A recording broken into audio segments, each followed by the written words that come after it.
Political affairs में आपका स्वागत है। हमारे साथ साक्षी हैं जो फ्रेंच में मास्टर्स कर रहे हैं यहाँ से, और आप लोग की बहुत डिमांड थी कि फ्रेंच कोर्स से या फॉरेन लैंग्वेज वाले कोर्सेज से किसी इंसान को लाओ जो बहुत डिटेल से आपको बता पाएँ।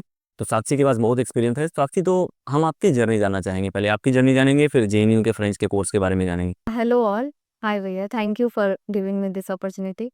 तो मैं मतलब बिहार से हूँ, मिथिलांचल रीजन से, दरभंगा से। और मैं हमेशा मतलब बचपन से ही अपने ग्रैंड पेरेंट्स के साथ रही हूँ। तो मेरे ग्रैंडफादर जो है वो प्रोफेसर रहे हैं, तो घर में हमेशा पढ़ाई का माहौल रहा है। तो शुरू से एक बिहारी के दिमाग में ऐसा रहता है कि आप maths, English, reasoning, GK GS competition crack करने के लिए, तो हमारा भी माहौल वैसा ही था। तो मैंने 2019 में 12th दिया। उसके बाद मेरे ग्रैंडफादर ने बोला कि आप मतलब प्राइवेट में मैं एडमिशन नहीं कराऊंगा, डोनेशन देना हुआ वो, तो आप गवर्नमेंट कॉलेज में निकालिए, फिर मैं आपका एडमिशन करा दूंगा। तो मैंने फिर एंट्रेंस की प्रिपरेशन की, तो मेरा जेएनयू क्लियर हुआ, बीएचयू भी क्लियर हो गया था। तो बीएचयू में मुझे इकोनॉमिक्स मिला था। तो जेएनयू मतलब फेमस है काफ़ी, उसके बाद से दिल्ली में है। तो फिर मेरा एडमिशन हो गया यहाँ। तब तक मुझे फॉरेन लैंग्वेज का नॉलेज नहीं था, मतलब जब आपने फॉर्म डाला था तो पता था कि फॉरेन लैंग्वेज का कोर्स का आप डाल देंगे? क्योंकि बीए में यही था। मतलब हाँ, बस फॉरेन लैंग्वेज का ही ऑप्शन था। तो बस मैंने मतलब फ्रेंच, जर्मन और चाइनीज़ मैंने लास्ट में डाल दिया था। तब तक मुझे आइडिया नहीं था कि फ्रेंच क्या है, क्या नहीं है। मैंने एक बुक खरीदा था बीए ऑनर्स की, उसमें थोड़ा बहुत मैंने पढ़ लिया था। उसके बाद एडमिशन हो गया मेरा 2020 में, 1 साल का मेरा ब्रेक हो गया। तो फिर मैं ऑनलाइन मतलब तब तो ऑनलाइन क्लास चल रहा था, कोरोना बैच था 1 साल तक। Corona batch? हाँ, कोरोना बैच पकड़ा रहा है। तो फिर ऑनलाइन क्लासेस चली, तब भी मुझे इतना समझ नहीं आ रहा था। मैं थोड़े बहुत वर्ड सीखी थी, इंट्रोडक्शन जैसे जमा, पेल, साक्षी। उसके बाद से एक हमारे सुशांत मिश्रा सर थे, उन्होंने रस तो हाँ मतलब रेस्टोरेंट, इस चीज़ को उन्होंने हमें 10 दिनों में सिखाया, क्योंकि हम लोग सीख ही नहीं पा रहे थे ऑनलाइन में। बहुत बच्चे थे जो सीख जा रहे थे। तो रस तो हाँ मुझे अभी भी याद। तो उसके बाद फिर हाँ 2022 में हमें हॉस्टल मिला फैब में। तो फिर हम लोग जेएनयू आए। उसके बाद मुझे पता चला कि फॉरेन लैंग्वेज कितना अच्छा है। मतलब आप फॉरेन लैंग्वेज के थ्रू आप शॉर्टकट अपने लाइफ में सेट हो सकते हैं। तो फिर यहाँ पे मैं अपने फैकल्टीज से मिली। उसके बाद तो फिर मैं यहाँ आई, अपने फैकल्टीज से मिली, फिर रेगुलर क्लास जा रही थी। तो फिर मेरा मतलब लैंग्वेज मेरी अच्छी होने लगी यहाँ पे आके। तो जैसे कि जेएनयू का जो सिलेबस है उसमें हमें लिटरेचर पढ़ाया जाता है, ट्रांसलेशन सिखाया जाता है।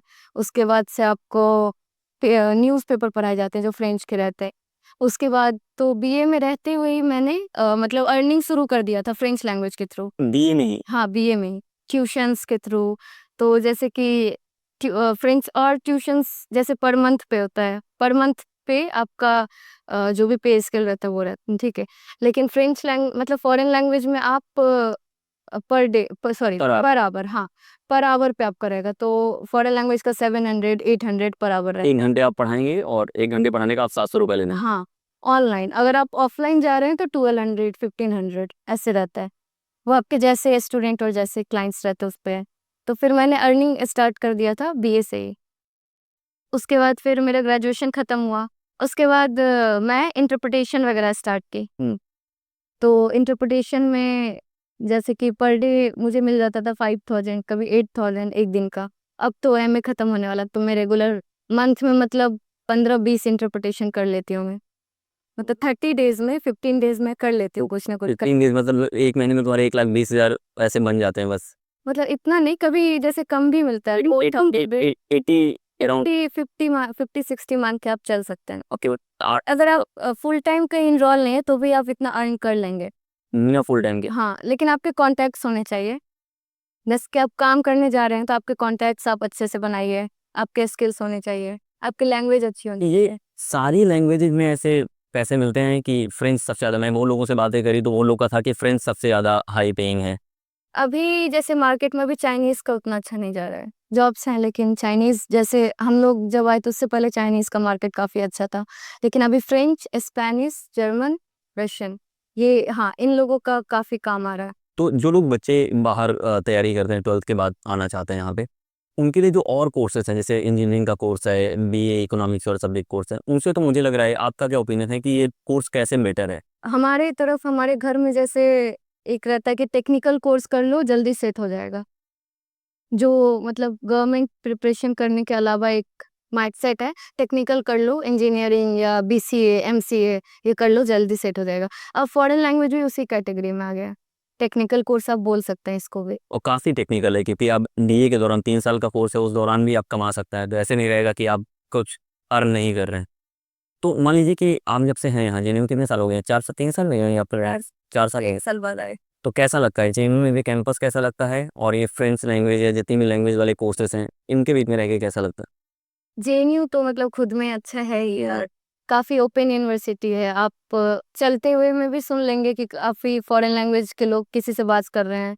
जब आप क्लास जाएँगे बीए में, तो वो जो टी पॉइंट से आगे रास्ता है, वहाँ पे एक-दूसरे से लोग डिस्कस करते हुए जाते हैं कि आज क्लास में ये पूछेंगे, अपने-अपने लैंग्वेजेज़ में। तो वो सबसे अच्छी चीज़ है जेएनयू की। और फिर लैंग्वेज के साथ कल्चर भी आप सीखते हैं, जैसे फ्रांस के बारे में आपको बहुत चीज़ पता हो गया होगा। हाँ, उसका लैंग्वेज के साथ उसका हिस्ट्री, फ्रांस की हिस्ट्री, उसकी कल्चर, उसकी क्विज़ीन के बारे में क्या है, सब पढ़ाते हैं यहाँ। खाने के बारे में बताओ कि जो इंडिया में बहुत फेमस है, जो लोगों को ट्राई करना चाहिए, जो फ्रेंच चीज़ें हैं। जैसे कि croissant, हाँ, ब्रेड, हाँ।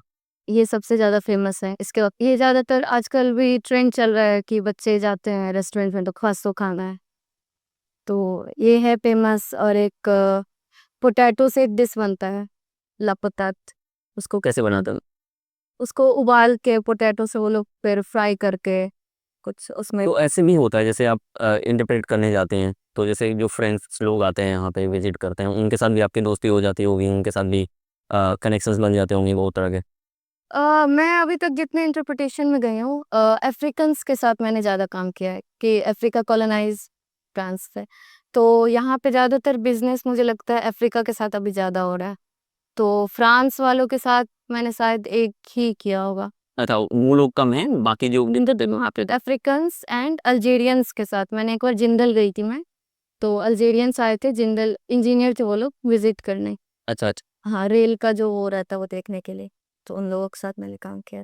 तो जैसे जो बच्चे यहाँ पे तैयारी कर रहे होंगे, मान लो कि 12th में होंगे, आप भी 19 में 12th करा आपने, तो कौन सी स्ट्रेटजी उनको अपनानी चाहिए? अगर जेएनयू का एग्जाम निकालना है किसी को, 11 12th में गया है, उसको है कि भाई मुझे फॉरेन लैंग्वेज का कोर्स करना है, तो कौन से तरीके होने चाहिए?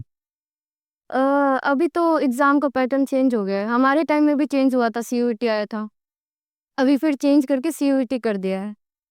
तो मेरी बहन जी दे रही है इस बार, मैंने फॉर्म भरा है। तो अब शायद सेलेक्ट करना पड़ता है इंग्लिश और जीके जीएस एक्स्ट्रा में। अगर आप साइंस से हैं और आप जेएनयू के लिए भर रहे हैं तो जीके जीएस एक्स्ट्रा में ऐड करिए। तो आप मैथ्स अच्छी होनी चाहिए आपकी। और बुक आती है एक जेएनयू के लिए, तो उसमें कुछ चीज़ें आपको पढ़नी पड़ेगी। जैसे आप जो लैंग्वेज भर रहे हैं, फ्रेंच, जर्मन, स्पेनिश अगर आप भरते हैं, तो फ्रांस के बारे में आपको पढ़नी पड़ेगी, जर्मनी के बारे में और स्पेन के बारे में। थोड़ी बहुत कि रिवर कौन-सी फ़ेमस है, कोई म्यूज़ियम है। थोड़ा बहुत हिस्ट्री पढ़ना पड़ेगा। तो जो जैसे आप यहाँ पे जब से जेएनयू में हैं, आप सारी चीज़ें कर रहे हैं, तो घर वाले कितने सेटिस्फाइड हैं इस कोर्स से? मतलब जब उन्होंने सोचा होगा, आपने बीएचयू मिस करा इकोनॉमिक्स में, तब उनका अलग ओपिनियन रहा होगा, तो अभी उनका क्या ओपिनियन है इन चीज़ों को लेके? अब मतलब जब हुआ था तभी वो लोग खुश थे कि अब सेट हो गई। मतलब मतलब बिहार में ऐसा माइंडसेट है कि जेएनयू जाके बच्चा सेट हो गया। ये तो बहुत अच्छी बात है। मैंने बहुत लोग हैं, जैसे मैं और लोगों से भी लैंग्वेज वालों से बातें करी, तो जैसे बीएचयू लोग मिस करते हैं, अलग एक ऑनर्स कोर्स मिस करते हैं, यहाँ पे लैंग्वेज में आते हैं, तो बहुत लोग का थोड़ा-सा होता भी है कि अब इस कोर्स में कुछ फ़ायदा है कि नहीं है। तो वैसा आपकी फैमिली में नहीं था? नहीं मतलब ये था कि एंट्रेंस निकाल लिए तो कुछ कर लेगी वहाँ जाके। और मतलब फॉरेन लैंग्वेज का उतना नॉलेज नहीं है और बिहार में इन जनरल लोगों को और भी लोगों को, जैसे आप दिल्ली में ही निकलेंगे तो बहुत लोग ऐसे हैं जिनको नहीं है नॉलेज फॉरेन लैंग्वेजेस का। जो खास तौर पे डीयू में भी आते हैं बहुत बच्चे, बहुत स्मार्ट बच्चे हैं, बहुत मेहनत करके निकाल सकते हैं, उनको भी नहीं पता होता। नीट्स वाले कोर्सेज़, मतलब डीयू के कोर्सेज़ बहुत फेमस हैं, लेकिन जेएनयू के कोर्सेज़ उतने फेमस नहीं हैं, मतलब उतने कि हर इंसान को पता हो। और जो फ़ायदे हैं वो लोगों को नहीं पता कि भाई क्या फ़ायदे हैं। न्यू में जो लोग करते हैं ग्रेजुएशन, उसके लिए किसी को भी 60,000 रुपए महीने नहीं मिल रहे होते हैं, वो भी 10 दिन काम करने के। क्योंकि जेएनयू का खुद में एक नाम भी है। आप कहीं जाएंगे तो आपको रिस्पेक्ट मिलता है कि हाँ, जेएनयू से इसने पढ़ाई की है। वो चीज़ है जेएनयू के साथ। लेकिन जेएनयू का मतलब डीयू और जेएनयू के पढ़ाई में बहुत डिफरेंस है। जेएनयू की फैकल्टीज काफ़ी अच्छी है। खास तौर पे फॉरेन दूसरी भी फैकल्टी अच्छी हैं। हाँ, वो आपको हर तरीके से पढ़ाएंगे। अगर आपको एकेडमिक में जाना है तो वो नेट के सिलेबस में पढ़ाते हैं पूरी, जो हमारी फैकल्टीज है। अगर आपको जॉब में जाना है तो वो आपको बीए में इतना पढ़ा देते हैं जो आपको जॉब हो जाएगी। मेरी खुद की जॉब लगी थी कंसेंट्रिक्स में, तो लेकिन मैंने छोड़ दिया क्योंकि ना मेरा स्टार्टिंग 5.5 था स्टार्टिंग तो मतलब अभी तो आप ग्रेजुएशन के बाद। 10 उस पहुंच जाता आराम से ना। अभी अगर मैं कंटिन्यू रखती तो 2-2.5 साल होता तो चला जाता। तो जो बच्चे तैयारी कर रहे हैं उनके लिए अगर आपको कन्विंस करना हो कि नहीं ये अच्छा कोर्स है, तो कोई 3 रीजन आपको देने हैं कि क्यों ये कोर्स लेना चाहिए। तो मैं तो फ्रेंच के लिए बोल सकती हूँ। तो फ्रेंच मतलब इंग्लिश से रिलेटेड है, बहुत सारे अल्फ़ाबेट के। तो आपके लिए जैसे जापानीज़ का स्क्रिप्ट चेंज है, कोरियन के एकदम स्क्रिप्ट चेंज है, आपके लिए थोड़ा टफ हो सकता है। आप फ्रेंच के साथ आप कुछ और भी तैयारी कर सकते हैं, अगर आपका वीपीएससी का है या कुछ और, आपको अगर गवर्नमेंट जॉब आपको करना है कुछ और में, तो आप फ्रेंच कंटिन्यू करते हुए भी आप पढ़ाई कर सकते हैं। पहला तो ये हो गया। उसके बाद से आजकल फ्रेंच में काफ़ी जॉब अपॉर्च्युनिटी आ रही है, टीचिंग में। अब दिल्ली स्कूल में मस्ट कर दिया, आप एक फॉरेन लैंग्वेज आप पढ़ना ही है आपको।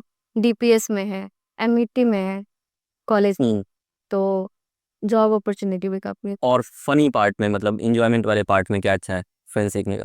तो आप फ्रांस जा सकते हैं ईज़िली, इजली अगर आपको बहुत लैंग्वेज ईज़िली आप फ्रांस जा सकते हैं।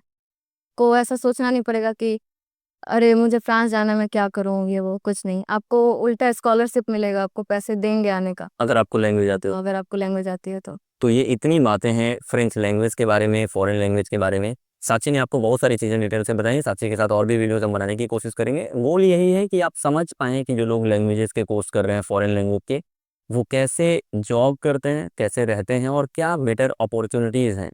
तो इस तरह की वीडियोस आप देखिए, ज़्यादा से ज़्यादा लोगों से ले जाइए इस वीडियो को, ताकि जो भी लोग 11th-12th में हैं या बाद में भी इस तरह के लैंग्वेज कोर्स करना चाहते हैं, उनको भी एक तरीका मिले लाइफ में ग्रो करने का, क्योंकि बहुत अच्छा लाइफ स्टाइल है। मैं साक्षी को जानता हूँ और बहुत कंफर्टेबल होकर वो रहती हैं, लाइफ एंजॉय करती हैं, घूमती हैं, सारी चीज़ें करती हैं। वो सारी चीज़ें इसलिए पॉसिबल है क्योंकि उन्होंने एक अच्छा कोर्स करा हुआ है। तो इस तरह के कोर्स वाले वीडियो और लाने की कोशिश करेंगे। इस वीडियो में इतना ही। जय हिंद।